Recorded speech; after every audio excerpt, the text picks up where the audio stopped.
What's up guys, Farhan here, and today on this vlog I'm going to talk about this. No, just kidding, we're not talking about this, but it's somewhat related to this. We are going to talk about our worst workshop experiences. So this vlog is inspired by a Facebook post on twowheelers.sg. This guy posted, share your worst workshop experience over here. Don't need to name the workshop publicly.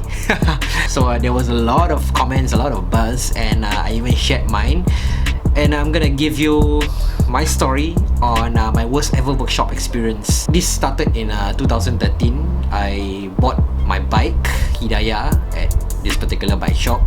Not gonna name it. Paperwork, everything was settled, everything was going smoothly and everything. Upon getting Hidayah, I actually received 3 complimentary servicing coupons, a promotion for buying the bike, I guess. So basically that day I was so happy. I took the bike home and then I rode to the CBD. I meet my friend Terence and blah blah blah.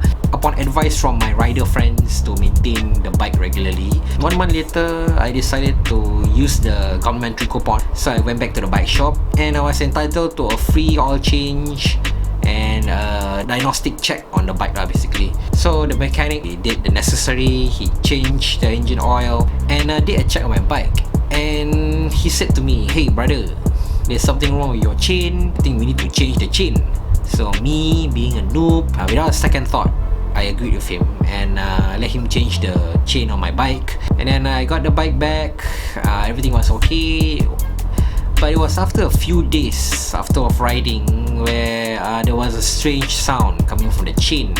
It was like a sound, you know, and it was very weird and it got me worried. So I went back to the bike shop. The mechanic had a look at it. It was the same mechanic, by the way. He said both the chain and the sprocket need to be changed, blah blah blah. He changed it. I once again didn't give a second thought.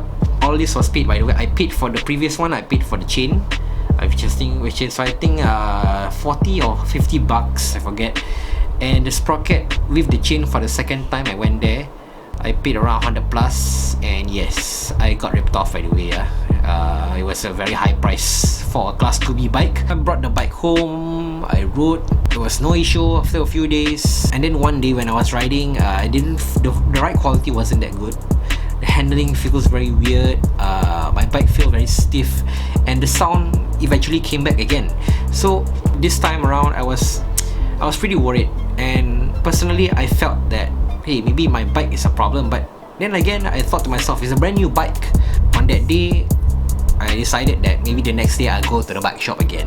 But this time, while I was parking the bike at the parking lot, I saw my neighbor. He said hi to me, blah blah blah. And then he told me, he said, "Hey, I heard the weird sound on your bike." And then I told him the story about what happened basically. And then I was like, oh my gosh, you got ripped off. Okay, then after that he told me, tomorrow I want you to go to my mechanic, Abun.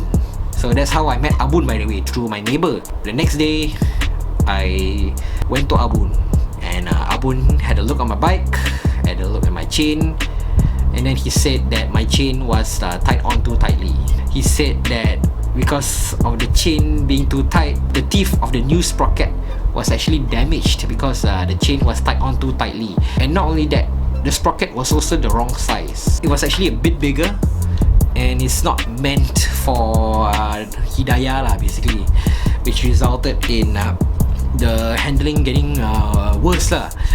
That was when I realized that I got cheated. A few months later, I got to know whereby new riders such as myself, basically some of us got cheated lah.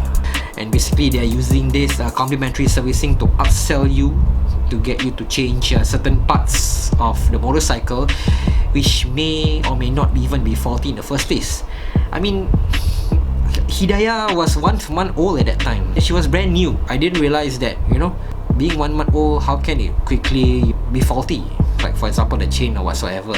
Basically after that incident, I did not go back there other than to pay my monthly installment, in which I was very diligent and paid every month for 2 years.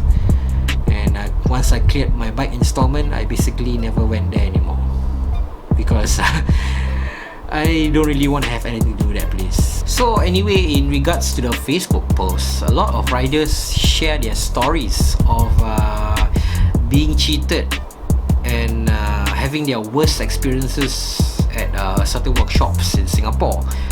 I'm gonna share some of them over here. This person, Sharul, he said he had to replace both front rotors due to floaters already loose. The mechanics asked me to go to Ubi branch to do because they were having. So basically he went to Changi branch first, and then the Changi mechanics asked me to go to Ubi branch to do it due to having lots of bike to settle before they can tend to mine. I oblige, and as I see the amount of bikes lining up, so at Ubi, right, he saw the mechanics lazing around, joking and laughing, not doing anything. I observed them for a good 15 minutes, and then I approached them. And then you know what they told him? Cannot, very busy. And then the mechanic next door, the other workshop, he approached him and asked him, what is wrong? And then I explained to him, and he looked at those mechanics that are lazing around and shook his head. And he said, come, I do for you. And he charged him $30 for the labor. I'd rather pay someone else who cares for their customers rather than doing for free with a bunch of a-holes. I mean, I've seen this before in certain places whereby the mechanics, there's a lot of them. They're not even attending to any bikes, and you're just waiting there for for them to attend to you, or for them to get on working on your motorcycle, but yet they refuse to do anything. So definitely for me, I'll get frustrated too. So this guy Daniel, I bought a second-hand bike from shop. On the second day, he rode to Johor Bahru, Malaysia, and the engine seized. He sent the bike back to the shop for a top overhaul, and the bike got fixed, but then more problems came in after that. So this time he sent the bike to the Johor Bahru shop in Malaysia to check, and the mechanics over there told him that use a second-hand gasket to glue it only. Wow, reused parts. And then another story, Feroz Bear called the workshop whether he can weld my main stand cause it's cracked at the frame. At the phone, he said labor cost $30. When he reached the workshop, the mechanic says $70 because need to remove pipe. Wow, that's like $50 extra just to remove the pipe.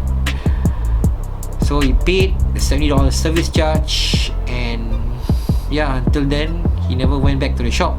So he just go to any random workshop in Johor Bahru along Lorong Bapuk and asked to weld again. The shop just charged him 30 ringgit. I somewhat experienced this before. I went to this particular bike shop in Johor Bahru also, and I asked him whether he can put those hazard indicators on Hidayah, and the guy initially said 70 ringgit. And I said okay, go along. And it took quite a while to do it. I don't know what he did, but he put some additional wiring, removed one of the bulbs, blah blah blah, and then he came back to me, and then he said because of the extra parts and labor involved, he ultimately charged me 150 ringgit lah. After that, 5 days later, the hazard indicators didn't even work at all, and that actually screwed up my wiring. The high beam came on, my gauge cluster light didn't light up, so in the end I went back to Abun fixed for me, and additionally Abun also set me up with hazard indicators, and until now it's still working, no issue. So this guy Muhammad Shafiq, he said he changed magnetic coil, really needed it at time, a job that can take about an hour maybe, he says. At the workshop from 5 p.m, literally the guy was just working on my bike, and it took him till 11:30. Wow, that's like 5, 6, 7, 8, 9, 10, 11 6.5 hours of waiting, and it was a very sloppy ass job. Never ever setting foot at the shop again. Oh my.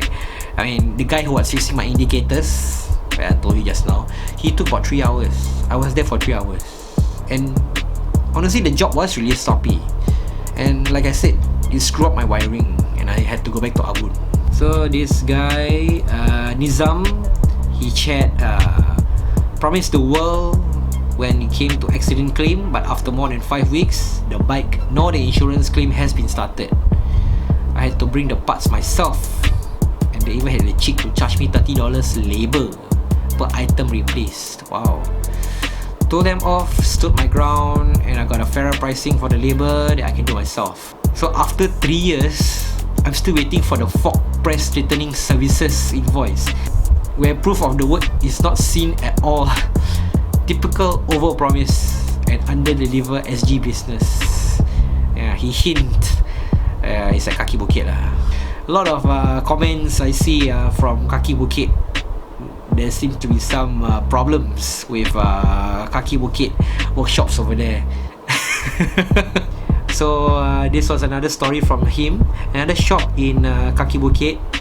I was looking around for a trusted Ducati workshop with my Monster at 6k mileage, 6,000 plus mileage.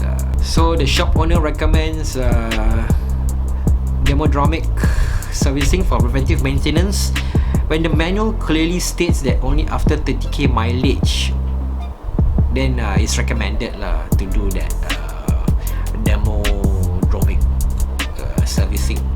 Plus there's nothing wrong with the bike, and he also follows very strict servicing schedule rigorously, and he decided to walk away from it. Very smart. And then in the end he managed to find a trustworthy and honest workshop for his Ducati servicing needs. I mean, certain workshops definitely they want to make money out of you, so they upsell certain services and probably charge you a premium for it and rip you off, which I find is wrong lah personally. Oh, another sharing from Muhammad Fahan.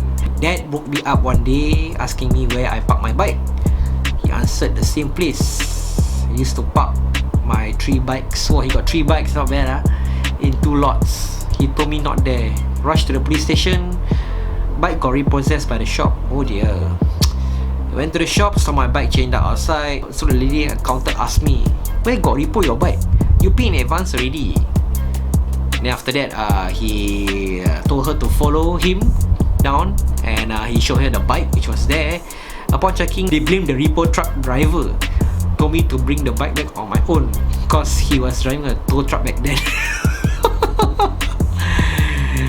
And then Fahan actually billed them for his own towing services. He also realized that his rims and fairings were scratched and told them about it. Send it to the usual workshop to repair and build. So basically this Fahan did not give face lah. I mean, you repossess the wrong bike or whatsoever, and then after that you ask the owner to bring the bike back himself. Of course he deserves to be paid for his own services. And then also you scratch the bike, you go and pay for it lah. I mean, this is unethical and all. I think if Fahan didn't took a stand, the bike shop wouldn't even probably care, wouldn't even bother about this. So this story is from Izwan, and he went to overhaul the old bike. It was still in good condition, but he just want to make it run smoother and not cause any more problems lah. Initially, the workshop quoted him 600, and he left the bike there for 2 days. 2 days later, they called him and say you need to change the clutch and the clutch spring, and I just need to send the block for polish cause got scratches and piston is not in good condition. Asked to send photo, and then the mechanic says I already sent for polishing already. So he said that okay lor, do lorry lor, then there's additional charge for it lah, naturally. And 2 days later got call again, radiator got leak, so need to change. Then Izwan requests to send another photo, and then the mechanic says the leak is very small, they take photo also cannot see. Then Izwan requests to take a video, and then he said coolant drain out already, yada yada. So he said never mind, don't change. He used the same radiator hose and all. Say will spoil engine, blah blah blah. 2 weeks to overhaul. Wow, it took a long time 2 weeks to overhaul the bike Count to collect, to pay $900. So Izwan says he got a friend working as an admin officer in the shop and gave him a bit of discount. They told me next time want to do, tell him first, cause the guy in front also like to add unnecessary stuff. He never came back from there. So basically another case of upselling. So Zah, what is your worst workshop experience? Well, I have a couple of worst experience. One of them I can relate is when I was riding my Vespa when I was much younger. Happened that my Vespa needed to be repaired. I sent to my regular workshop and it was in somewhere in Ubi. So unfortunately, the usual mechanic, my regular mechanic, had an accident and he had to be hospitalized, and he is the only person in that workshop can repair Vespas. His workers can only do body works and electrical, so only he knows how to do the engine. So unfortunately I had to find somebody else to do lah, and I asked around. Then one of my friend recommended a workshop somewhere in Tampines Industrial Estate. So I sent to the workshop. He did the job very fast. Usually if I were to send to my regular mechanic, at least 4 to 5 days, because he's very busy. Wow, he's very busy. Easy 4 to 5 days. I was surprised that when I sent my bike for repair, the next day it's already ready. The job was good until about a week or so while riding, suddenly it jammed, you know. When I opened up the engine, I realized that the crankshaft, a washer inside the crankshaft was all twisted and mangled, you know. So it jammed up the whole engine. So I have to tow it back to the workshop in Tampines and tell him about what happened. And then when he opened up, he admit it was his mistake because probably he did not fix it properly. He said that I had to change the engine housing, but he charged me like 150 for everything, for the whole works, right? But I still feel it. The initial repair, it cost me about 300 plus, you know. Then the second time I went to, it was 150. Your mistake, and then I had to pay. After that, I told myself I'm not going to go to that workshop anymore. Serious. So Zah, maybe because you ride bike longer than me, what is your advice on seeking a reliable and trustworthy mechanic? Ask around. Usually we will ask around. We want to get recommendation from other riders who has already patronized that workshop. Yes. Alright, that is one of my advice. Another thing is, if you want to go for repairs, don't stick to one particular workshop. Go to a few workshops. Maybe for this workshop you go for tire change, this workshop you go for oil change, and then another workshop you go do this, do that. So you roughly will know which workshop has good workmanship, has friendly service, good after service. That is one thing we are looking for, after service. Okay lah guys, so I'd like to thank Zah for meeting me and talking about our worst workshop experiences. And hopefully you guys will be more wary lah on which mechanics to patronize, which workshop to go, ask around for advice and everything lah.